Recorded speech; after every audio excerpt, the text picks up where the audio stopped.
அன்பு சுபம் டிவி நேயர்களே, உங்கள் அனைவருக்கும் இனிய வணக்கத்தை முதலில் நான் தெரிவித்துக் கொள்கிறேன். உங்கள் டிஎன்ஆர். உங்களுக்கு தெரியும், real happiness lies in making happy others என்பார்கள். உண்மையான சந்தோஷம் என்பது மற்றவர்களை சந்தோஷப்படுத்தி பார்ப்பதுவே.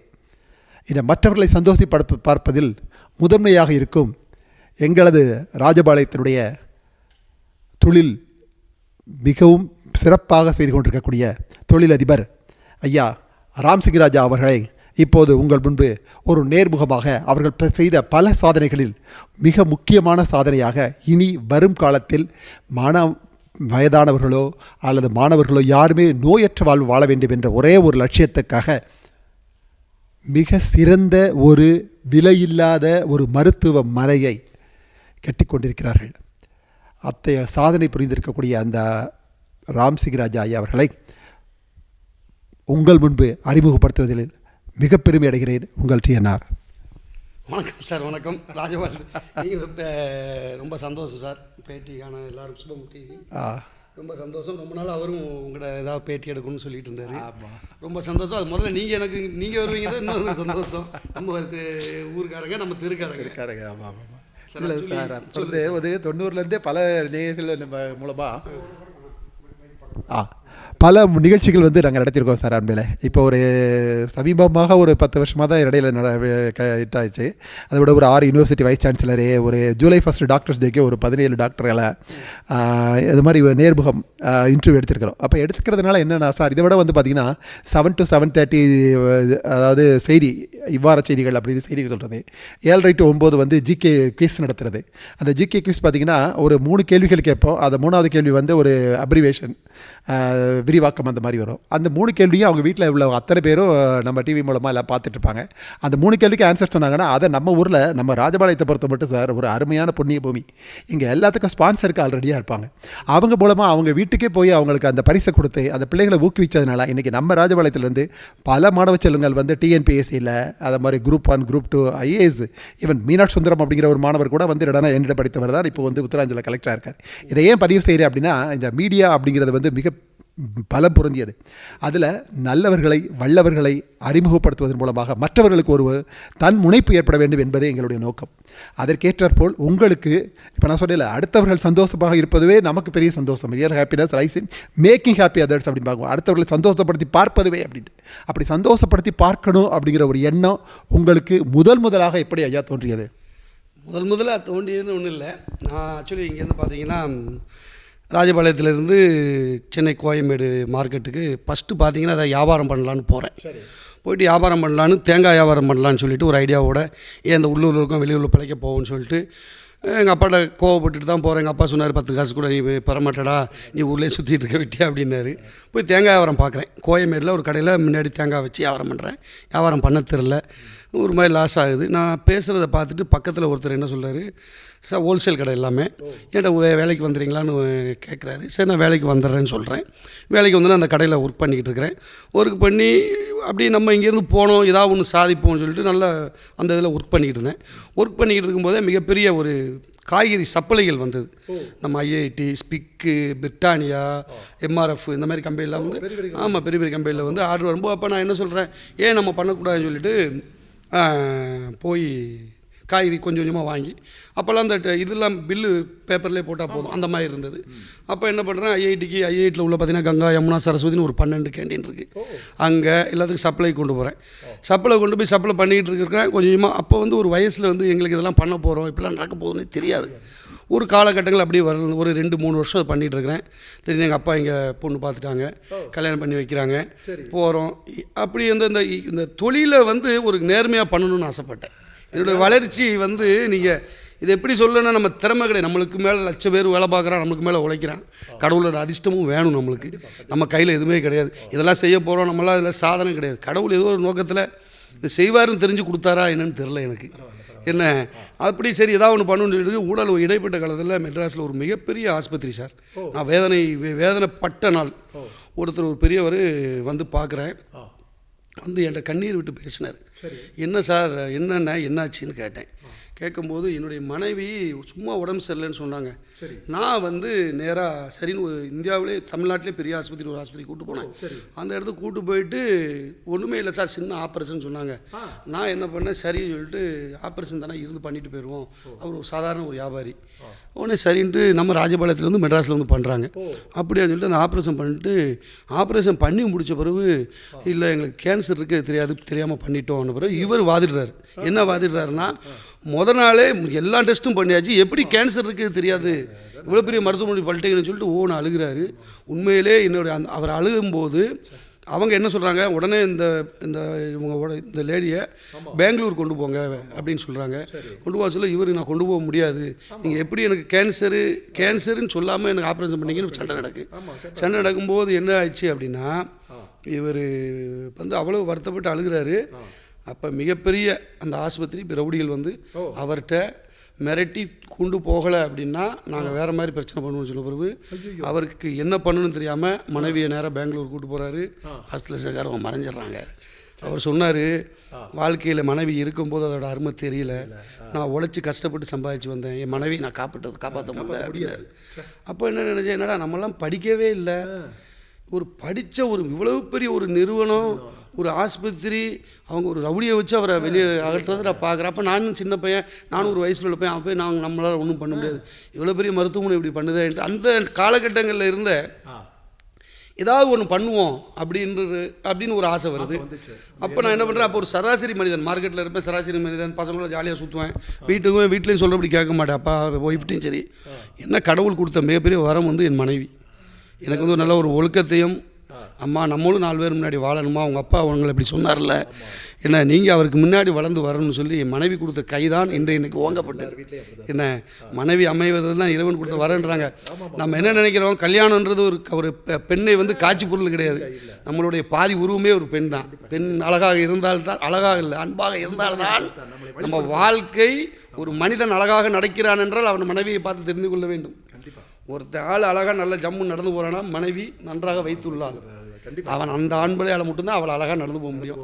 நான் சில இப்படி பண்ணிட்டு இருக்கும்போது என் ஒய்ஃப்ட்ட சொன்னேன், ஏம்மா நம்ம தோட்டம் வாங்கியிருக்கோங்க, ஏதாவது ஒரு ஆஸ்தி கட்டி இல்லாதவங்களுக்கு கூட ஏதாவது பார்ப்போமான்னு விளையாட்டுக்கு சொல்கிறேன். அவங்க சொல்கிறாங்க, சரிம்மா அது நீங்கள் உங்களோட இஷ்டமா அப்படின்றாங்க. நாளடைவில் என்னென்னு தெரியல, இந்த நோக்கத்தில் அப்படியே பிடிச்சிக்கிட்டு என்னுடைய தீய பழக்கங்களை குறைக்க ஆரம்பிச்சிட்டேன். அப்போ வாரத்துக்கு ஒரு 3 நாள் என்ன பண்ணுவோம், அந்த வயசு ட்ரிங்க்ஸ் அடிக்க போயிடுவோம், சுற்றுவோம், வருவோம், பொண்டாடி சொன்னால் கேட்க மாட்டோம், வாடி போடின்னு சொல்லிட்டு போயிடுவோம். அப்போ ஒரு கட்டம் வரும்போது அந்த நினைவுகள், அவங்க அழுதாங்கல்ல, அந்த நினைவுகள் திருப்பி எனக்கு வந்து ஏதோ மனசுக்குள்ளே வந்துக்கிட்டே இருந்தது. அப்போ நினச்சேன், இதுக்கு என்ன வழி, சம்பாதிக்கணும் அப்படின்னு சொல்லிட்டு நான் என் ஒய்ஃப்ட்ட என்ன சொல்கிறேன், அம்மா ஒரு 25% நம்ம சம்பாதிக்கிறதுல ஒரு 10-15 வருஷம் கழிச்சு இல்லாதவங்களுக்கு கொடுத்துருவோமா. இப்போ என்ன பண்ணுறேன், ஒரு 8 வருஷத்துக்கு முன்னாடி நம்ம ராஜபாளையத்தில் 90 முதியோர்களை, அம்மா அப்பா, ஆமாம் மெட்ராஸில் ஒரு 100 பேர் மாதம் 1 லேக். நான் இன்றைக்கி இத்தனை கொரோனா வந்தது எல்லாம் வந்தாலும் எல்லாருக்குமே அனுப்பி கொடுத்துட்டேன். அதே மாதிரி சம்மந்தபுரம் ஆண்டதங்கோயில் தெரு, துரோதங்கல் தெரு, முஸ்லீம் தெரு எல்லா இதுக்கும் கொரோனாவுக்கு 100 மூட அடித்து அனுப்பிடுவேன். எந்த மதம், நான் மனுஷன், நான் பிறந்தது மனித ஜாதி, இந்த ஜாதி எந்த கிடையாது. எனக்கு ரொம்ப பிடிச்சவர் வந்து பார்த்திங்கன்னா, நான் இருந்தது வந்து தேவர் சமுதாயத்தை சார்ந்திருந்தேன். அந்த முத்துராமலிங்க ஒரு கதையெல்லாம் படிப்பேன் நான். அதில் அப்போ யோசிப்பேன், அவங்க எப்படி வாழ்ந்தாங்க, அந்த இதில் அவங்கள மாதிரி வாழ முடியாட்டாலும் அவங்கள்ட்ட கொஞ்சம் நம்ம கற்றுக்கிடுவோம் அப்படின்னு சொல்லிட்டு அந்த தேவர் சமுதாயத்தோடு இருந்து தேவர் சமுதாய பலத்தில் தான் நான் வளர்ந்தது. 20 வருஷம் இங்கே, 22 வருஷம் அங்கே இருந்தாலும் 28 வருஷம் வந்து பார்த்திங்கன்னா தேவர் சமுதாயம் தான் ஃபுல் பேக்ரவுண்டு நல்லா வளர்த்து முதல்ல கொண்டு வந்தாங்க. அந்த இதுலேருந்தே எனக்கு ஒரு ஆசை, சரி நம்ம ஏதாவது ஒன்று ராஜபாளையத்தில் பிறந்தோம், அப்பா பேச்சு கேட்கல, படிக்கலை, ஏன்னா அவர் இல்லை இதை பார்க்குறதுக்கு, அவர் மேலே இருந்து பார்க்குற போதாவது அவர் பேரை புகழ் பெற்றுவோன்னு சொல்லிட்டு என்ன பண்ணுறேன், போய்ட்டு ஒரு 4 ஏக்கர் 59 சென்ட் நம்ம முரம்பு பக்கத்தில் வாங்குகிறேன். வாங்கிட்டு ஒரு நான் நினச்சேன், சரி இவ்வளோ சம்பாதிச்சு கடைசியில் பசங்கிட்ட கேட்டுருவோம், பின்னாடி வந்து ஒரு வார்த்தைகள் ஏதாவது சொல்லக்கூடாது. ஒரு நாள் மீட்டிங்கில் வீட்டில் கூப்பிட்டு, சின்னவன் 10th படிக்கிறான், பெரியவன் வந்து 3rd இயர் காலேஜ். அப்போ பையனை கூப்பிட்டு சொன்னேன், அப்பா எனக்கு அப்பா யாரும் ரூபா கொடுக்கலப்பா, நான் இப்படி வந்து சம்பாதிக்கிறேன், எனக்கு ஒரு ஆசை, ஒரு நம்ம சொத்துல இருந்து ஒரு 25% வந்து இல்லாதவங்களுக்கு செஞ்சுருவோம்ப்பா. மாதம் 8 வருஷத்துக்கு முன்னாடி 1 லட்ச ரூபா மாதம் கொடுக்குறத நான் வந்து பசங்கிட்ட கேட்கல. இப்போ ஒரு ஸ்டேஜுக்கு வந்துட்டோம். பின்னாடி என்னைக்காவது ஒரு இடத்துல வந்துட்டு என்னப்பா இப்படி பண்ணிட்டீங்கன்னு சொல்லிடக்கூடாதுன்னு சொல்லிட்டு கேட்கும்போது என் பெரியவனை கூப்பிட்டு சொன்னேன், அப்பா அப்பாவுக்கு ஒரு ஆசைப்பா இந்த மாதிரி பண்ண. அவன் சொன்னான், அப்பா நானும் உங்களிடம் உங்கள் ரத்தத்தில் பிறந்தவன். தயவு செய்து சொல்கிறேன், நான் உழைச்சி சம்பாதிச்சுக்கிறேன், 50% சொத்தை கொடுத்துருங்கன்ட்டு. இது சமீபமாக ஒரு 5 மாதத்துக்கு முன்னாடி 25%ன்றத என் ஒய்ஃப்கிட்ட கேட்டேன். மொத்த சொத்துலேயே பாதி வந்து இல்லாதவங்களுக்கு கொடுத்துடணுன்ட்டு. எதுவுமே கொண்டு வரல. ஏங்க வச்சுருந்து என்னங்க பண்ணிட போகிறோம்? அழகான கார் வச்சுருக்க போகிறோம், 2 வச்சுருக்க போகிறோம், 1000 கோடி நான் சேர்த்து வச்சு என்ன பண்ண போகிறேன்? அப்போ பார்த்தேன், கடவுள் புண்ணியமாக அதை வந்து கொடுத்துருவோம் அப்படின்னு சொல்லிட்டு இப்போ என்னாச்சுன்னா அந்த ஆஸ்பத்திரி பணியை இப்போ காம்பவுண்ட் ஆரம்பிச்சிருக்குது. கடவுள் நான் கற்பனையாக உரையப்பட்ட இடங்கள் எல்லாம் நான் நிரப்பி கொண்டிருக்கிறேன். அது நடக்கும் நடக்காதுன்றது எல்லாருமே உடைய கேள்வி.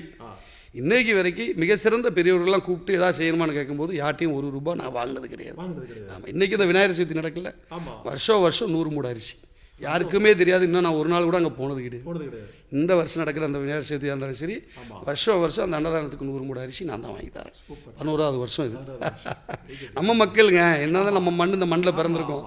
நம்ம மக்களை அது என்ன ஒரு சந்தோஷம்னா, இந்த காலகட்டங்கள் எல்லாம் நினைக்கிறாங்க இப்போ எல்லாமே சுயநலங்காங்க.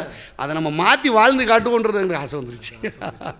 என்ன சொல்றீங்க? வந்து முதல்ல அதாவது நீங்கள் சொல்லிங்களா 15 வருஷம் 20 வருஷம் அப்படின்ட்டு, அப்போ ஃபர்ஸ்ட் ஒரு இன்சிடென்ட் நடந்திருக்கும். இப்போ நீங்கள் சொல்லிட்டீங்க, நீங்கள் அருமையான ஒரு பெரிய பணக்காரர் வந்து தன்னுடைய மனைவி வந்து உடம்பு சரியில்லைங்கிற ஆஸ்பத்திரியில் பண்ணும்போது தான் அவருக்கே இவ்வளவா அப்படிங்கிறது ஏற்பட்டுச்சு அப்படிங்கிற சொன்னீங்க உண்மையில். அப்போ அதே மாதிரி வந்து முதல்ல இந்த நிகழ்வு, அதாவது நீங்கள் யாருக்கு ஃபர்ஸ்ட் ஹெல்ப் பண்ணீங்க, அது நீங்கள் மறந்து அதாவது ஆள் பேரை சொல்ல வேண்டாம், அந்த நிகழ்வு வந்து உங்களுக்கு எப்படி ஒரு தாக்கத்தை ஏற்படுத்தியது? நிகழ்வு அப்படி இல்லை. நான் ஒரு நாள் வந்து ஒரு நம்ம ராஜபாளையத்தில் வீட்டில் இருக்கும்போது ஒரு பையன் வேமா வந்தான். வந்துட்டு அங்கிள் நான் யார் தெரியுமா, என்னார் பையன், எங்கள் அப்பா என்னாச்சுரா, நாங்கள் கோழி விளாண்டுக்கிட்டு இருப்போம். சரி, இறந்துட்டான். என்னடா பண்ணால் குடிச்சு இறந்துருக்கான். சரின்னு சொல்லிட்டு அந்த பையனுக்கு என்ன பண்ணேன், பால்ட்டிக்கு இன்னைக்கு பீஸ் கட்டினேன். அதை நான் எனக்கு உண்மையிலேயே சொல்லுமே, நம்ம அது திறமைன்னு சொல்கிறதா இல்லை அந்த நேரம்னு சொல்கிறதான்னு தெரியலை. அவர் கேட்கும்போது அந்த பீஸ் கட்டுறேன். அவன் ஓடி வந்து அங்கிள் எனக்கு 300 வைங்கண்ணா. நான் சொன்னேன், காலில் விழாதப்பா, காலில் விழுந்தா எனக்கு பயமாக இருக்குது. 300 வைக்கலாம், ஆனால் வந்து நீ எந்த காரணத்துக்கு கூட யார் காலையும் விழாதப்பா அப்படின்னேன். அந்த நினைவுகள் தான் நம்மளை கொண்டு வந்தது. அதான் கேட்குறேன், அந்த ஒரு நினைவுகள் வந்து அப்படின்ட்டு. ஆனால் இப்போ நீங்கள் சொல்ல போதியா ரொம்ப அருமையாக இருந்தது. அதாவது நீங்கள் அவருடைய லட்சிய கனவு அப்படிங்கிறத வந்து அந்த ஒரு மருத்துவமனை, அதுவும் வந்து சூப்பரான ஒரு மருத்துவமனை கட்டணும். அது இந்த ஏரியாவில் இருக்கக்கூடிய இங்கே ஏரியாவிலேருந்து யார் வந்தாலும் சரி, அவங்களுக்கு எந்த விதமான ஜாதி மத இன இதெல்லாம் பார்க்காம அந்த மருத்துவமனையில் இருக்கக்கூடிய மருத்துவர்கள் வந்து எப்படி டெடிகேஷனோட டிவோஷனோட அதை உண்மையான இன்வால்மெண்ட்டோட ஒர்க் பண்ணுறீங்களோ, அதுக்கு வந்து உங்களுடைய அதாவது பெட்டர் ஹாஃப் அப்படின்னு சொல்லக்கூடிய மனைவி அவங்க வந்து நல்ல பூஸ்டாக இருக்கிறாங்க. அவங்களும் சரி, அவங்களுடைய குழந்தைகளும் சரி, அவங்க வந்து என்னன்னா அவங்களுக்கு வந்து ஒரு பூஸ்ட் பண்ணலைன்னு வச்சுக்கோங்க, இந்த அளவுக்கு நம்ம வந்திருக்க முடியாது. கண்டிப்பாக அதுங்களோட கண்டிப்பாக இது கேட்கவே சந்தோஷமாக இருக்குதுயா. ஏன்னா அது வந்து என்னன்னா அவங்களோட பல நன்றியை முதல்ல நம்ம தெரிவிச்சுக்கணும் முதல்ல. சரி, அப்படி இருக்கும்போதுயா இந்த ஹாஸ்பிட்டல் வந்து எந்த மாதிரி வரணும்னு நினைக்கிறீங்க? அதில் வந்து என்னென்ன ஃபெசிலிட்டிஸ் வரணும்னு நினைக்கிறீங்க? இப்போ சாதாரணமாக வந்து பார்த்தீங்கன்னா முன்னாடி எக்ஸ்ரேலாம் ஓகே, பட் மற்ற ஸ்கேன் எடுக்கிறாங்கன்னா எதுக்கு எடுத்தாலும் சரி மதுரைக்கு போகிறதே அல்லது இங்கே திருநெல்வேலி போகிறது அப்படிங்கிற மாதிரி இருந்தது. ஆனால் இப்போ கொஞ்சம் மாற்றங்கள் வந்து என்னன்னா பெரிய இடத்துக்கு வேணால் வந்திருக்கலாம். பட் நீங்கள் சொல்லப்படி வந்து பார்த்தீங்கன்னா மிக ஏழ்மைப்பட்ட நிலையில் இருக்கக்கூடியவங்களுக்கு இன்னும் எப்படி போகணும், என்ன செய்யணும், ஏது செய்யணும் அப்படிங்கிறது வந்து இன்னும் தெரியாமல் இருக்கிறாங்க. அப்போ ஒரு ஹாஸ்பிட்டல் வாசலில் வந்துட்டாங்கன்னா, உங்களுடைய ஹாஸ்பிட்டல் வாசலில் வந்துட்டாங்கன்னா, அந்த ரிசப்ஷனிஸ்ட்லேருந்து திரும்ப கொண்டு போய் அந்த நர்சிங் கொண்டு போய் அந்த ஒவ்வொரு ஏரியாவை கொண்டு போய் காட்டுறதுலேருந்து எல்லாமே வந்து இன்வால்மெண்ட்டோடு செய்யக்கூடிய ஸ்டாஃபை தான் நீங்கள் செலக்ட் பண்ண. ஆமாம், கண்டிப்பாக அப்படி தான் செலக்ட் பண்ண போகிறோம். இன்னொரு என்ன விஷயம் அப்படின்னா, ஆஸ்பத்திரி முடிஞ்ச பிறகு என் 2 மகளையும் கல்யாணம் பண்ண பிறகு நானும் என் மனைவியும் அங்கே வேலைக்கு போய்ட்டுறோம். எங்கள் வாழ்க்கையை அங்கேயே எங்களை அர்ப்பணிச்சிட்டு என்ன பண்ணுறோம் அப்படின்னா, பின்னாடி ஒரு இதுக்குன்னு ஒரு வாராகியம்மன் கோவில் ஒன்று கட்டுறோம் பின்னாடி. ஆமாம், நல்ல கோவில் கட்டி ஃபஸ்ட்டு நான் சிவன் பக்தர், சிவன் நல்லா பிடிக்கும், சிவன் வைக்கலாம் தான் எனக்கு ஆசை. அப்புறம் பார்த்தீங்கன்னா அந்த நோய் நொடிகளை தீர்க்கிறதுக்கு வாராகியம்மன் சிறந்த அதுன்னு பிறகு சரி நம்மளுக்காண்டி வைக்கிறதோட வர்ற மக்களுக்காண்டி வைப்போம்னு சொல்லிட்டு அந்த வாராகியம்மன் கோவில் கட்டுறோம். உள்ளே வீடு. என்னுடைய ஆசையும் கனவும் என்னென்னா, நம்ம வாழ்கிற காலத்தில் இப்படி ஒருத்தன் வாழ்ந்துருக்கிறான்ற ஒரு பேர் எடுக்கணும் தான் ஆசை. மனிதன்ன்றது எல்லாருக்கும் ஒரு ஆசை வரும். ஆசை இல்லாதவன் மனிதனே கிடையாது. ஒருத்தங்க என்ன நினைப்பாங்க, முந்தி இப்படி ரூபா கொடுத்துருக்கும்போது, என்ன சார் அரசியலுக்கு ஒன்று ஆசைப்படுறீங்களான்ட்டு சிரிப்பு வரும் எனக்கு. ஏன்னா ஒரு நல்லது பண்ணால் உடனே அரசியலுக்கு வந்துடணுமாடா, என்ன ஒரு மனிதன் அப்போ நல்லதே மனிதன் பண்ணக்கூடாதா, அரசியலை வந்தால் பண்ணணுமான்னு சொல்லி இதெல்லாம் மாற்றி காட்டணும்னா எங்கள் அப்பா என்னை படைச்சிருக்காருன்னு நினைக்கிறேன். அவரை வெல்லணும்னு சொல்லிட்டு தான் அந்த வயசில் தெரியாத செய்த தவறுகளை திருத்தி கொண்டு எங்கள் அப்பாவை மேலேருந்து பார்க்க வச்சு நம்ம ஜெயிக்கணுன்ற ஆசையில் தான் இதெல்லாம் பண்ணிக்கிட்டு இருக்கோம். சூப்பரியா. அதாவது எந்த ஒர்க்கு நீங்கள் சொல்கிறீங்களா அது மாதிரி எந்த இதை செஞ்சாலுமே வாழ்க்கையில் வந்து நானும் ஒரு காலத்தில் படிக்கிறது தான் எல்லோரும் எதிர்பார்ப்பது என்னடா 3 ஏ வாழ்க்கையில் மறந்துக்கிடாமல் வச்சுக்கோங்கன்பாங்க. ஒன்று வந்துடா நீங்கள் நம்ம எந்த நல்லது செஞ்சாலும் உடனே வந்து முதல் ஏ அப்படிங்கிறத ஏளனம். எல்லாரும் வந்து என்னடா பின்னாடி இருந்து நம்ம கிண்டல் அடிப்பாங்க, கேலி பண்ணுவாங்க. இந்த சொன்னீங்களா இப்போ எம்எல்ஏ ஆக போறியா அல்லது எம்பி ஆக போறியா, அதுக்காக பண்ணுறியா அதுக்காக பண்ணுறியா அப்படின்னு கேலி பண்ணுவாங்க, கிண்டல் பண்ணுவாங்க. நம்ம செய்யக்கூடிய நல்ல செயலில் வந்து அவங்களால டைஜஸ்ட் பண்ண முடியாது. முதல்ல அதாவது அவங்களால டைஜஸ்ட் பண்ண முடியாது. அடுத்தது வந்து என்னடா அவங்க என்ன இந்த அளவுக்கு வேகமாக போகிறானே அப்படிங்கிறத அந்த வேகத்தை பார்த்த உடனே அவங்களால பொறாமையால் இருக்க முடியாது. அதனால் ஃபஸ்ட்டு நடக்கிறது பொறாமே வந்து ஏளனம். இந்த ஏளனத்தை வந்து என்னடா இந்த காதில் வாங்கி நீங்கள் சொன்னீங்க பார்த்தீங்களா, நீங்கள் கொஞ்சம் நேரம் பேசும்போது சொன்னீங்க இந்த காதில் வாங்கிட்டு அந்த காதில் விட்டு நம்ம பாட்டுக்கு போயிட்டே இருக்கணும். ஏன்னா நீங்கள் அதை ஒரு சுவாமிகள் சொன்னீங்களே. இன்னொரு விஷயம் என்னன்னா, என்னுடைய குருநாதர் நித்யானந்தர்னு அவர் இறந்துட்டார், மெட்ராஸ்காரு. என்ன விஷயம்னா அவர் தான் நான் ஃபாலோ பண்ணி இல்லை அவரில் இது வந்து ஒரு சாமி வயசுக்குன்னவர். அவர் இளம் வயதில் ரொம்ப கஷ்டப்பட்டு இப்போ மெட்ராஸில் இப்போ சமீபம் ஒரு 6 மாதம் முன்னாடி இறந்துட்டார். அப்புறம் ஃபாலோ பண்ணிக்கிட்டே இருப்பேன். அவர் சொல்கிற நல்ல விஷயங்களை உள்ளே ஏற்றிக்கிட்டே இருப்பேன். என்ன சொல்கிறாரு. அப்போ ஒரு தடவை அவரை பார்க்க போயிட்டு நான் கேட்குறேன், சாமி தம்பி நீ நல்லா வளர்ந்து வர, மார்க்கெட் நல்லா பண்ணுற, உனக்கு ஒரு 3 விஷயத்த சொல்கிறது கடைப்பிடினாரு. என்னமோ சொல்ல போகிறாரு பார்த்தா சொன்னார், முதல்ல நீ சம்பாதிச்ச உடனே எங்கேயாவது ஏதாவது பெருசாக களவாண்டான்னு சொல்லுவாங்க, கண்டுக்காத. 2வது எவனுக்காவது பினாமிம்பாங்க, கண்டுக்கிடாத.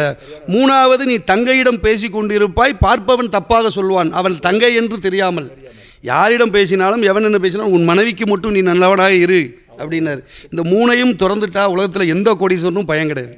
ஏன்னா அவன் பயப்படுற ஒரு விஷயம், அங்கே களவாண்டான்னு ஒரு என்னடா நம்ம கஷ்டப்பட்டோம் களவாண்டான்னு சொல்லிட்டானே. அதே மாதிரி இன்னொரு விஷயம் என்னென்னா, அவனுக்கு பினாமின்னு சொல்லிட்டு அப்பா ஒரு மனிதர் நல்லா வரும்போது அவனை புண்படுத்தி பார்க்கணும், பல வழிகள் இருக்கும். அதை தாண்டணும் அப்படின்னா அவன் சொன்னாலும் நம்ம கவலைப்படக்கூடாது. அடுத்தவளை வச்சிருக்கேன்னு சொன்னால் மனைவிக்கு மட்டும்தான் பயப்படணும். அடுத்தவன் சொல்கிறான் நம்ம பயப்பட வேண்டிய அவசியமே இல்லை. இந்த 3ஐயும் திறந்துட்டால் எந்த மனிதருக்கும் தொல்லையே கிடையாது.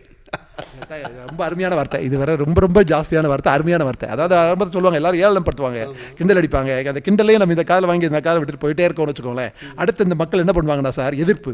இந்த எதிர்ப்புங்கிறது வந்து பார்த்தீங்கன்னா நெஞ்சுக்கு நேரம் குத்த மாட்டாங்க. அந்த பைபிள்களுக்கு அதுக்கு தில் இருக்காது. ஓப்பனாக சொல்கிறதா இருந்தால் முதுகுல குத்துற வேலையை தான் வேகமாக செய்வாங்க. அந்த எதிர்ப்பு அப்படின்ட்டு அருமையான ஒரு வார்த்தை சொன்னாங்க எனக்கு சொல்லும்போது. Certain kind of opposition is great help to us. Certain kind of opposition is great help to us. சில வகையான எதிர்ப்பு நமக்கு நல்லதே செய்யும். இப்போ சொன்னீங்க பார்த்தீங்களா, அதுதான் சில வகையான எதிர்ப்பு நமக்கு நல்லதே செய்யும். எப்போ கைட் ரைசஸ் அகெயின்ஸ்ட் கைட். இப்போ நம்ம சின்ன வயசில் பட்டம் விட்டுருப்போம். அந்த பட்டம் எப்போ பறக்கும்? பட்டம் வந்து என்ன எதிர்காற்று அடிக்க தான் மேலே மேலே பறந்துகிட்டே இருக்கும். நம்ம சாதாரண காற்று அடிக்கும்போது கீழே என்ன இறங்கத்தான் செய்யும். அப்போ நமக்கு எப்போ எதிர்ப்பு வருதோ, எப்போ வந்து நமக்கு ஒரு ரெகக்னேஷன் கொடுக்க ஆரம்பிச்சிருக்காங்க அப்படிங்கிறத நம்ம நினைக்க ஆரம்பிச்சிடலாம். முதல்ல ஆட்டோமேட்டிக்காக சரி ஒரு ஸ்டெப்பு முன்னாடி இருக்கிறதுனால தான் அவன் முதுகில் குத்துறான். அவன் நம்ம பக்கத்தில் நின்று வச்சுக்கோங்களேன், அவனுக்கு அது பயம் வரும் முதல்ல. ஆனால் வந்து என்னடா அவன் நம்ம அளவுக்கு வர முடியல, நம்ம லெவலுக்கு வர முடியலை. அந்த லெவலுக்கு வர முடியாத ஒரே காரணத்தினால அவன் எப்படா அவன் கவுத்துருவான், எப்படா காலை வாரி விடலாம், எப்படா அவனை வந்து முதுகில் குத்தலாம் அப்படிங்கிற வேலை பார்ப்பாங்க. அதனால் 2வது ஏ அப்படிங்கிறது வந்து எதிர்ப்பு. இந்த 2வது எதிர்ப்பையும் வந்து நம்ம அதையும் நம்ம மைண்ட் பண்ணாமல் போயிட்டோம்னா. இது ஒரு நல்ல விஷயம் சொல்கிறேன். ஒரு நண்பர், என்னோட சேர்ந்த நண்பர், இடைப்பட்ட காலத்தில் பார்க்குறேன், பயங்கர லாஸ் மெட்ராஸில். நான் அவன்கிட்ட சொல்கிறேன், இல்லை உனக்கு நேரம் நல்லா இருக்குது, எனக்கு நேரம் நல்லா இல்லைன்னா. எவன் நேரம் நல்லா இல்லைன்னு சொன்னானோ அவன் வாழ்க்கையில் வேறு கற்பனையில் வாழ்ந்துக்கிட்டு இருக்கான். உடனே அவன்கிட்ட நான் சொன்னேன், நீ செய்கிற போகிற பாதை சரியில்லை, இப்படி மாற்றி அம்மி 2 வருஷத்தில் நீ நல்லா வரல அப்படின்னா நான் 10 லட்ச ரூபா நான் தரேன்னு. உடனே அவன் சொன்னான், நாளைக்கு உன் வீட்டுக்கு வரேன்னா வந்தான். அவனையும் சொன்னேன், அந்த வேலையை அப்படியே ஃபாலோ பண்ணி கொடுத்த பிறகு போன மாதம் 2 மாதத்துக்கு முன்னாடி அப்படியே ஒரு காரை வாங்கிட்டு வந்து கையில் கொடுத்து ஆசீர்வாதம் வாங்கிட்டு, உன்னை நான் சந்திக்காது தப்பு பண்ணிட்டேன், இது வரைக்கும் நான் உன்னை வேறு மாதிரி சித்தரித்தேன், இப்போ இந்த 2 வருஷத்தில் நீ சொன்ன மாதிரி காரை வாங்கிட்டு வந்து என் வீட்டுக்கு கீழே நின்று கீழே கூப்பிட்டு கையில் கொடுத்துட்டு ரொம்ப நன்றின்னா. அது ஏன் அந்த விஷயம்னா, அதில் நம்ம திறமை கிடையாது. சிந்திச்சு இப்போ ஒருத்தர் போகிற பாதை சரியில்லை, இந்த பாதையை மாற்றுங்க, இந்த மாதிரி உழைங்க, கஷ்டப்படுங்க, கிடைக்கும். கஷ்டப்பட்டதை இஷ்டப்பட்டு கஷ்டப்படுங்க. ஏதோ போகிறோம் நம்மளை மட்டும் கடவுள் தள்ளிட்டாமல் விழுந்துட்டோம். உலகத்தில் கடவுள் படைத்த யாரையுமே விழணும்னு தள்ளலை. அவன் வாழ்க்கையை செதுக்கிக்கிறான், அவ்வளோதான். நல்லபடியாக செதுக்கினா நல்லா தான் இருக்காங்க. சொல்கிறாங்க அதெல்லாம் கிடையாது, உங்களுக்கு நேரம் நல்லா இருப்பதெல்லாம் கிடையாது. காலையில் நான் வந்து மார்க்கெட்டுக்கு போய் 28 வருஷம் ஆச்சு. மார்க்கெட்டை விட்டுட்டு வந்து 13 வருஷம் ஆச்சு. நான் ஃபுல்லாக ரியல் எஸ்டேட்டு கொஞ்சமாக பண்ணிட்டு அப்படின்ட்டு. இப்போ என் கடையில் இருக்கவங்க போன பிறகு இப்படி யோசித்தேன், சரி இந்த கடையை டெவலப் பண்ணால் நம்ம டெய்லி ஒரு 500 பேர் சோறு போடலாம். நாளைக்கு நம்ம யார்ட்டையும் போய் கையேந்திரக்கூடாதுன்னு சொல்லிட்டு நீங்கள் என்ன வேணால் நினச்சிக்கங்க. காலையில் 2:30 எழுந்திரிச்சு மார்க்கெட்டுக்கு போவேன். எத்தனை மணிக்கு? 2:30. காலையில் 2:30. எப்பா சாமி. போயிட்டு 2:30 உள்ளே போயிட்டு வேலைகள்லாம் முடிச்சுட்டு 9 மணிக்கு வந்து இங்கே ஃபைனான்ஸ் ஆஃபீஸு அது இதுன்னு பார்த்துட்டு ஒரு நாளைக்கு வெளியே எங்கேயும் போக மாட்டேன். ஒரு காலத்தில் சுற்றுறதுக்கு ஆசைப்பட்டோம். இன்றைக்கும் பெரிய இடமா நான் இன்னும் ஃபாரின் போனது கிடையாது. ஒரு 5 ஸ்டார் ஹோட்டலில் போய் நான் உட்கார்ந்தது கிடையாது. ஒரு 5 ஸ்டார் ஹோட்டலில் சாப்பிட்டது கிடையாது. இன்றைக்கி வரைக்கும் ஒரு சீட்டில் இடவோ ஒரு கிளப்போ எதுவும் கிடையாது. எங்களுக்கு நோக்கம் என்னென்னா, நம்ம அப்பா நம்மளை அசிங்கப்படுத்தினார். அப்போ நமக்கு வாழ தெரியலை. அப்போ அவர் பேரை சொல்கிற மாதிரி வாழ்ந்துடணும்னு சொல்லி நம்ம நடவடிக்கையில் மாற்றுறோம்.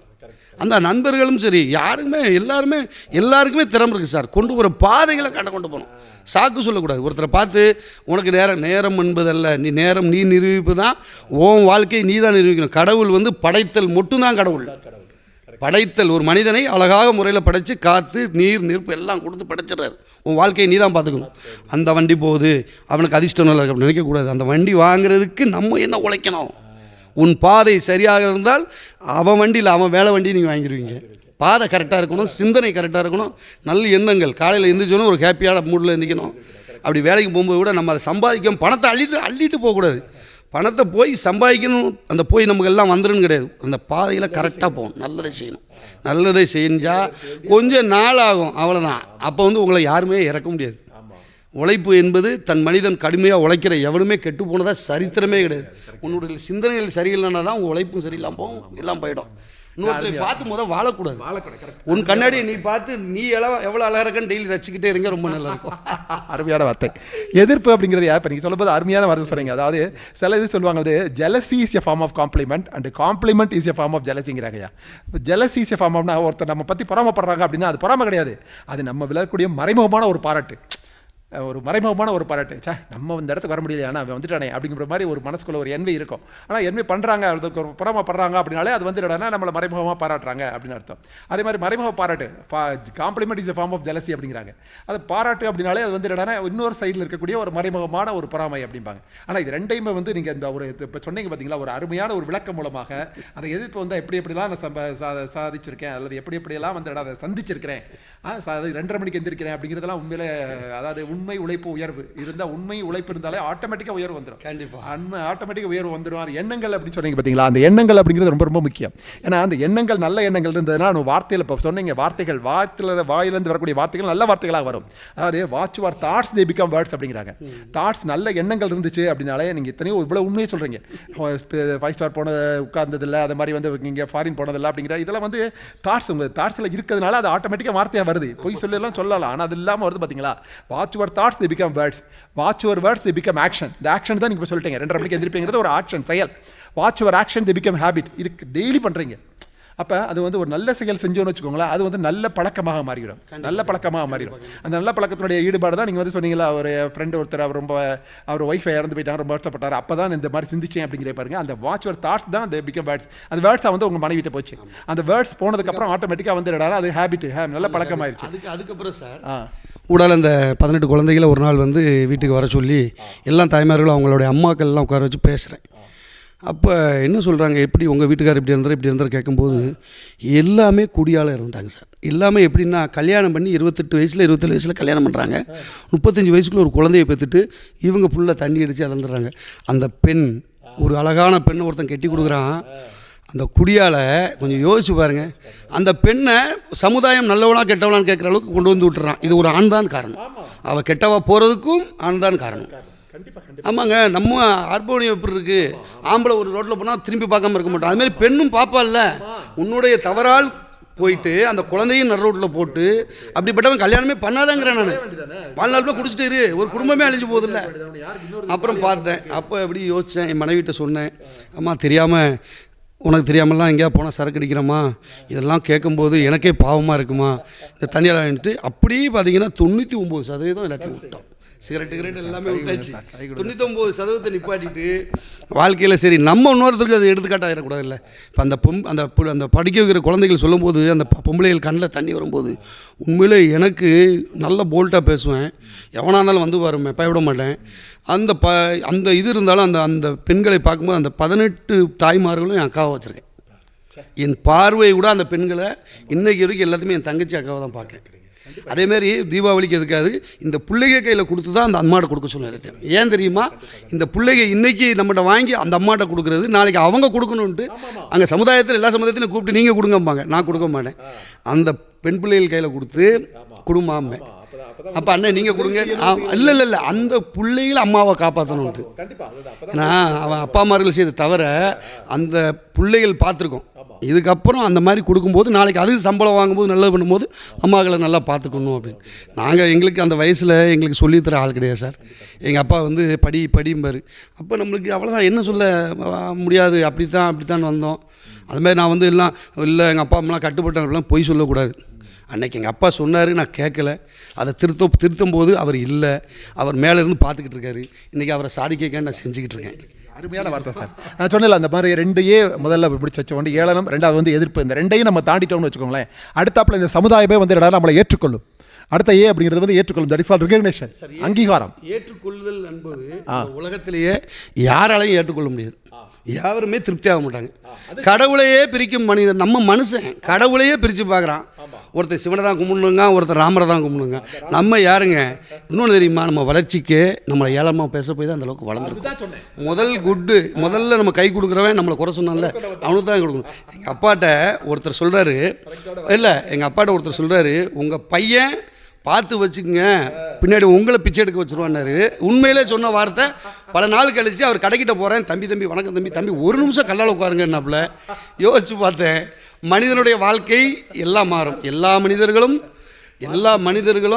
வாழ்க்கை வந்து இன்றைக்கி இல்லாதவன் நினச்சிடாதீங்க. அவன் புள்ள நிலை சம்பாதிச்சிடுவான், அவன் பேரன் சம்பாதிச்சிடுவான். நம்மகிட்ட இருக்குன்னு யாரையும் ஏளனமாக நினைக்காதீங்க. மனிதர்களை சமமாக மதிங்க. மனிதனை மதிக்க தெரிஞ்சிட்டாவே நீங்கள் தான் உலகத்தில் கடவுளுக்கு சமம். தர்மன்றது நான் பண்ணுற பெரியது அப்படிலாம் கிடையாது. நான் ஒரு 100 பேருக்கு தரேனா, ஒரு முதியோருக்கு ஒரு சாதாரண ஒரு 3 இட்லி டெய்லி வாங்கி கொடு. என் புண்ணியத்தோட உன் புண்ணியம் ஜாஸ்தி.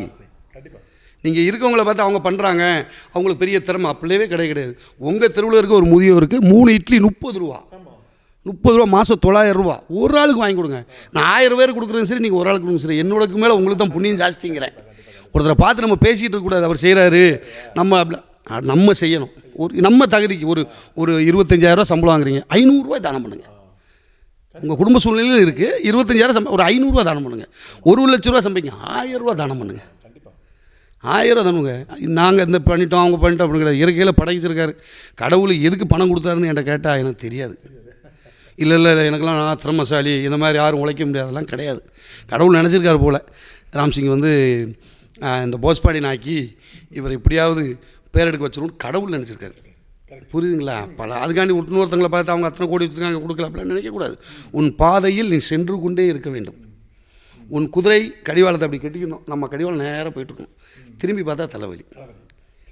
எல்லாருமே குறை சொல்லுவாங்க சார். உலகத்தில் திருப்தி ஆக மாட்டாங்க. அதுக்காண்டி வந்து நம்ம இப்போ என்ன நினச்சிக்கணும், ஒவ்வொரு குறை சொல்கிறவங்களை வச்சு தான் நம்ம வளர்ந்துருக்கோம். முதல்ல நன்றி சொல்கிறது அவங்களுக்கு தான் சொல்லுங்கள்.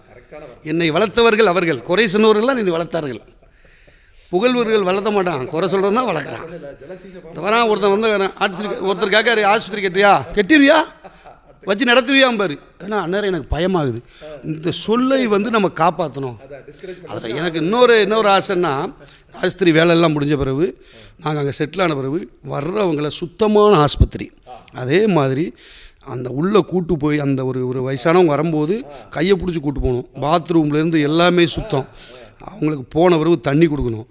வந்து அலைப்பார உட்கார வச்சுட்டு அதுக்கப்புறம் டாக்டர்கிட்ட காட்டிட்டு, இந்த பணக்காரன் முன்னாடி தெரிஞ்சவன்ட்டான், மனிதனாக பிறந்தால் என் மருத்துவமனையில் அனைவருக்கும் சம உரிமையே, ஜாதி மதம் அப்பாற்பட்டு. நானே அதில் ஒரு வேலைக்காரன். அதை பராமரிக்கிறதுக்காண்டி நான் பிறந்திருக்கிறேன். அவ்வளோதான். படம் கொடுப்பது கடவுள். என்ன அதை கொண்டு போய் இந்த வேலைக்காரன் நல்லா செய்வான்னு இன்னும் ஒரு வேலைக்காரனாக படைச்சிருக்காங்க.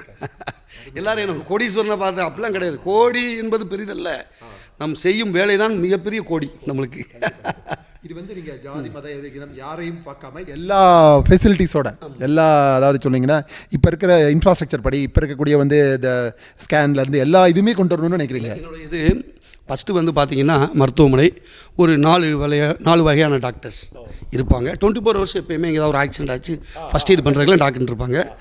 ஆக்சுவலி இந்த ஸ்கின்னு பல்லு இதுக்கெல்லாம் பார்த்திங்கன்னா வாரத்துக்கு ஒரு 2 நாள் வந்துட்டு போகிற மாதிரி இருப்பாங்க. இப்போ என்ன ஒரு கவர்மெண்ட் ரூல்ஸில் அப்படின்னா, நம்ம இந்த அப்ரூவல் வாங்குறதுலாம் பெரிய விஷயம். கஷ்டப்பட்டு இப்போ கொண்டு வர்றோம். கடவுள் புண்ணியத்தில் நடக்கும். கற்பனையில் வாழ்ந்து கொண்டிருக்கிறேன், கோடிட்ட இடங்களை நிரப்பிக் கொண்டிருக்கிறேன். நிரப்புறதுல ஒரு கால்வாசி நிரப்பியிருக்கேன், இன்னும் ஒரு 75% நிரப்பணும். அந்த ஆஸ்பத்திரிக்கு உள்ளே வரும்போது முதல்ல வந்து பார்த்திங்கன்னா சின்ன சின்ன ஸ்கேனு இந்த மாதிரி கொண்டு வந்து டாக்டர்ஸ்லாம் வச்சு மருந்துகள் எல்லாமே ஃப்ரீ என்பது பணம் என்பது அங்கே செல்லாது. பணம் என்பது என் மருத்துவமனையில் செல்லாது. என்ன அந்த கொஞ்சமாக பண்ணணும். இதுக்கு என்ன கெயின் அப்படின்னு ரொம்ப இது கற்பனையாக யோசிக்காங்க. இன்னும் சாதாரண விஷயங்களை விளையாட்டு போகல பண்ணணும். இதுக்கு என்ன பண்ணிட்டேன் அப்படின்னா, என்னுடைய இருக்கிற பாதி சொத்தில் பாதியை வந்து ஆஸ்பத்திரிக்கு கொடுத்துரும். அதால் பார்த்தீங்கன்னா மாதம் ஒரு வாடகைகள் வரும், ஆஸ்பத்திரி சம்பளம் நாங்கள் யார்ட்டையுமே வாங்காமல் எங்கள் சொந்த இதிலே போகிறோம். நாளைக்கு கடவுள் பார்த்து உங்கள்கிட்ட கையெழுந்துன்னா நான் எந்திரக்கு கொஞ்சம் கூட வைக்கப்பட மாட்டேன். உண்மைதான் அது. யதார்த்தமாக வாழ்வோம் சார். ஏன் சார் யதார்த்தமாக நான் அதை பண்ணிட்டேன் இதை ஒன்றும் பண்ணல, கடவுள் பண்ண சொல்லார் பண்ணுறோம், அவ்வளோதான். அதில் நான் பெரிய அண்ணன் தான் பண்ணி பெரிய இதுவும் கிடையாது. நீங்களும் பண்ணலாம். என்னோடய புண்ணியத்தோட நீங்கள் சொல்கிறீங்க ராம்சிங் சார் நீங்கள் ரொம்ப புண்ணியம் பாக்கியசாலி கிடையாது. நான் என்ன சொல்கிறேன், நீ 1 லட்சம் சம்பளம் 1000 ரூபா வாங்கி கொடு. யோ ஒருத்தன் சிரிப்பில் சந்தோஷப்பட்டு அதெல்லாம் உங்களுக்கு தெரியாது. அது 1000 மடங்கு போதையானது. நல்லா இருக்கேன் ஒருத்தன் சொன்னான்னா, ஐயா உங்களால் நான் நல்லா இருக்கணும் கும்பிட்டானா, நம்ம அப்படி அது பயங்கரமான போதை. நீங்கள் மனிதனாக வளர்ந்த அது நீங்கள் செஞ்சு பழகிட்டீங்கன்னா உங்களுக்கே அது தெரிஞ்சிடும். என்னன்னா அப்படி பண்ணும்போது எனக்கெல்லாம் ஏகப்பட்ட ஒரு கமெண்ட்ஸ்லாம் பார்த்தீங்கன்னா ரொம்ப வரும். ஆனால் சிரிச்சுக்கிட்டே நான் என்ன சார் நாங்கள் சார்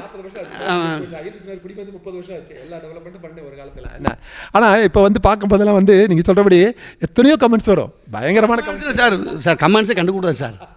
நான் தான் ராஜா, என் மனசுக்கு எனக்கும், அடுத்தவனுக்கு அல்ல, எனக்கு நான் ராஜா அப்படி இருந்துக்கிற வேண்டியதான். என்ன சொல்கிறீங்க? நம்ம பயப்படணும் சார். யாருக்கு பயப்படணும்னா மனைவி 2 குழந்தைகளை தவிர யாருக்குமே நம்ம பயப்படக்கூடாது. இவங்களுக்கு தான் நம்ம விசுவாசமாக இருக்கணும். என்ன சொல்கிறீங்க? டெய்லி ஒருத்தவங்க ஒன்று சொல்லுவாங்க, பேசுவாங்க. எத்தனை சீட்டு சார் நம்ம ராஜபாளையத்தில் பார்த்தீங்கன்னா எத்தனையோ குழந்தைகளுக்கு சீட்டு வாங்கி கொடுத்துருக்கேன். மெட்ராஸில் SRMல இருந்து ராமச்சந்திர எல்லா இடத்துலையும் குழந்தைங்க ரொம்ப கஷ்டப்படுற ஏகப்பட்ட ஒரு சீட்டு வாங்கி கொடுத்துருக்கேன். இன்றைக்கி வரைக்கும் போய் ஒரு உதவி கூட கேட்க போக மாட்டேன். செஞ்சவங்களுக்கு திருப்பி கேட்க கூட போக மாட்டேன். ஏகப்பட்டவர் ஐயா இப்படி என் குழந்தைய சேர்க்கணும், என்ன எந்த காலேஜ் வாங்க, இதுக்குன்னு ரிஸ்க் எடுத்து நான் போய் பேசிட்டு வருவேன். அவங்க யார் எந்த ஜாயின்னு தெரியாது. எல்லாம் அந்த இங்கிருந்த இடத்துல சத்திரப்பட்டி மம்சாபுரம் எல்லா இடத்துலையும் வருவாங்க. ஃபோன் பண்ணி என்ன செய்யணும் ஐயா, இப்படி போங்க, இந்த இது செய்யுங்க, இப்படி போங்க, நான் பேசுகிறேங்க. பேசி ஏகப்பட்ட ஆப்ரேஷன் பார்த்தீங்கன்னா இன்றைக்கி வரைக்கும் நம்ம ராயல் ஆஸ்பத்திரி சரி, ராமச்சந்திரா சரி, ஒரு குறைஞ்சது 25 ஆப்ரேஷன் பண்ணி கொடுத்துருக்கேன். ஆமாம், அதோட பெரிய விஷயம்னா அந்த டாக்டர் சொல்கிறாங்க என்கிட்ட, போஸ் சார் நான் ரிட்டையர்ட் ஆகிட்டு உங்கள்கிட்ட வந்து ஒரு 3 வருஷம் அந்த டாக்டர்லாம் இங்கே வந்தாங்கன்னா இங்கே வந்து ராஜபாளையம் அங்கே தான் இருக்கும். அவ்வளோ பெரிய டாக்டர்.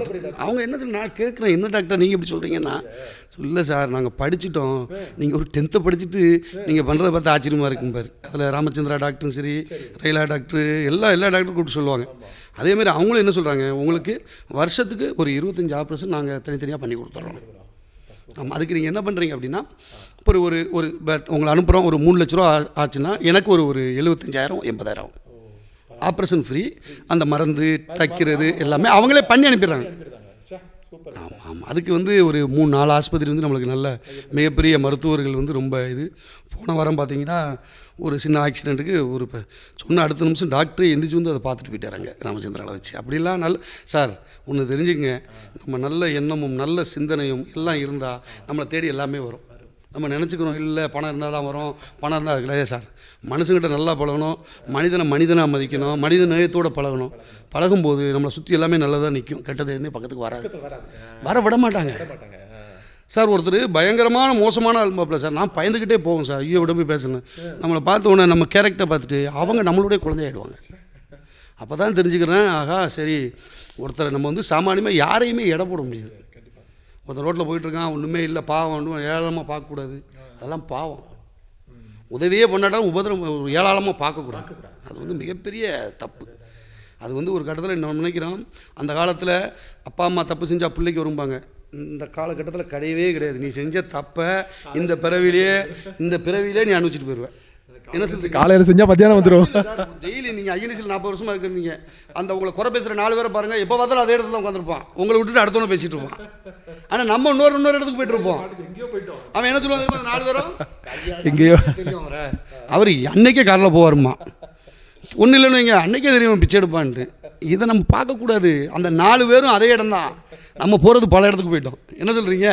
தெரியாத ஆளை பார்த்துட்டோம், தெரியாத விஷயங்களை சந்திச்சிட்டோம். என்ன சொல்கிறீங்க? கூடிய விரைவில் அதிகபட்சமாக அந்த ஆஸ்பத்திரி கடவுள் புண்ணியத்தில் இல்லாட்டி 5 வருஷம்னு சொன்னேன், ஒரு 3 வருஷத்தில் முடிக்கணும் அப்படின்னு சொல்லிட்டு பிளான் போட்டுக்கிட்டு இருக்கோம். கடவுள் அதை வழி நடத்தணும். அந்த ஒரு இது வந்து கடவுள் என்னென்னா, இந்த ஒரு 25 வருஷமாக அந்த கனவு மெல்ல மெல்ல மெல்ல போய் இப்போ கொண்டு போயிட்டு ஒரு புது காம்பவுண்டு கட்டிக்கிட்டு இருக்கோம். காம்பவுண்டே பார்த்தீங்கன்னா ஃபஸ்ட்டு சாதா இது போட்டுருவோன்னு சொன்னோம்.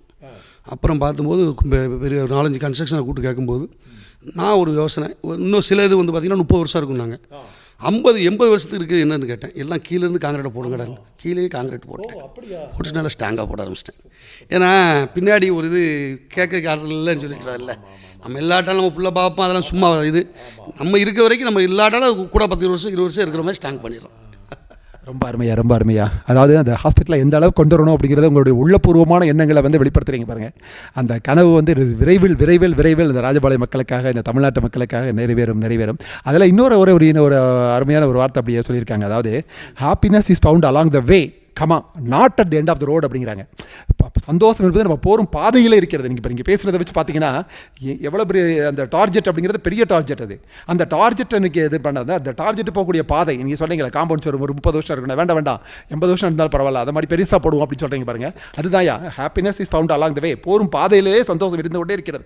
முடிவில் தான் இருக்குது அப்படிங்கிறது இல்லை, போகும் டெய்லி செய்யக்கூடிய யாருக்குமே தெரியாது. அதுதான் அது போகும் பாதையிலே இருக்குது அப்படிங்கிறது வந்து மிக நிதர்சனமான ஒரு உண்மையை வந்து மிக லேசாக அப்படி சும்மா சாதாரணமாக சொல்லிட்டு போயிருக்கீங்க. அது வந்து என்னடானா, இந்த நேயர்களுக்கு வந்து முதலில் ஒரு நன்றி தெரிவிச்சுக்கிட்டு இருக்கேன். இவ்வளோ நேரம் இந்த நிகழ்ச்சியை பார்த்துருக்கேன். இந்த ராஜபாளையம் மக்கள் அத்துணை பேருடைய அன்பான ஆசீர்வாதங்களும் அன்பான உள்ளன்பும் உங்களுக்கு கண்டிப்பாக இருக்குது.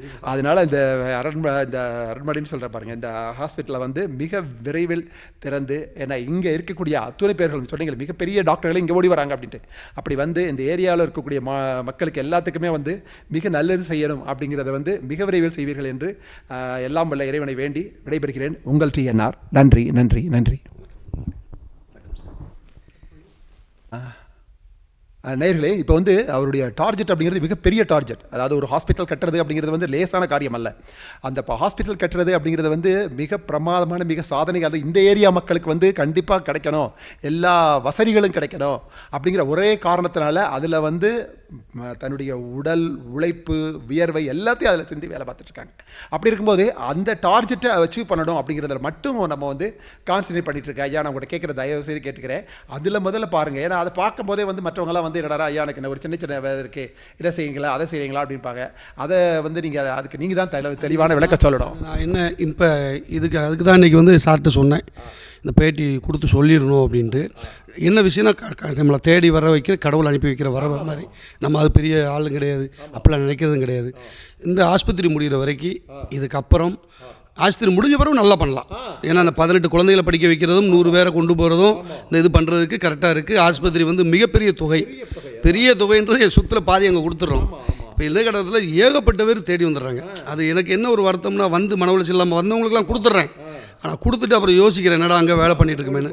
ஒரு இந்த ஆஸ்பத்திரி கட்டுற வரைக்கும் எந்த சமுதாயம் இருந்தாலும் சரி, எங்கள் மக்கள் சொந்த மக்கள் எந்த மக்களாக இருந்தாலும் சரி, ஒரு 5 வருஷத்துக்கு ஆஸ்பத்திரி முடிக்கிற வரைக்கும் எந்த டொனேஷனும் தயவு செய்து தப்பாக நினச்சிக்காதீங்க, கேட்க வர வேண்டாம். ஏன்னா இது பெரிய முயற்சி.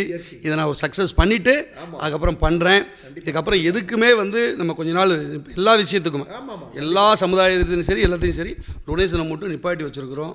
தப்பாக நினச்சிக்காதீங்க. முடித்த பிறகு கண்டிப்பாக பண்ணுவோம். என்றுமே உங்களுடன் இருக்கும் ஆசைப்படக்கூடிய ஆளுனா. அவ்வளோதான். நன்றி. மிக அருமையான வார்த்தை சொல்லி படிச்சிங்கய்யா. ஏன்னா மக்களுக்கு வந்து அந்த இதுதான் நம்முடைய அதாவது வந்து டெஸ்டினேஷன், அதாவது மருத்துவமனை அப்படிங்கிறது மிக முக்கியமானது. அது வந்து எல்லாருக்கும் எல்லா காலத்திலும் சோறுபடும், எல்லா காலத்திலும் பயன்படக்கூடியது. இதாவது ஒரு இது வந்து சின்ன ப்ராஜெக்ட், இது இல்லாமல் அது ஒரு மிகப்பெரிய ப்ராஜெக்ட். அந்த மிகப்பெரிய ப்ராஜெக்ட்டில் வந்து என்னன்னா சக்ஸஸ்ஃபுல் ஆனதுக்கப்புறம் நீங்கள் மற்றபடி சொல்கிறபடி சின்ன டொனேஷனோ அதுக்கு வந்து நம்ம வந்து அதில் வந்து அவாய்ட் பண்ணிக்கலாம். அதுக்காக மக்கள் இதை வந்து நன்றாக மனதில் உள்வாங்கிக் கொள்ளுமாறு அன்புடன் கேட்டுக்கொள்கிறேன். உங்கள் TNR. நன்றி நன்றி.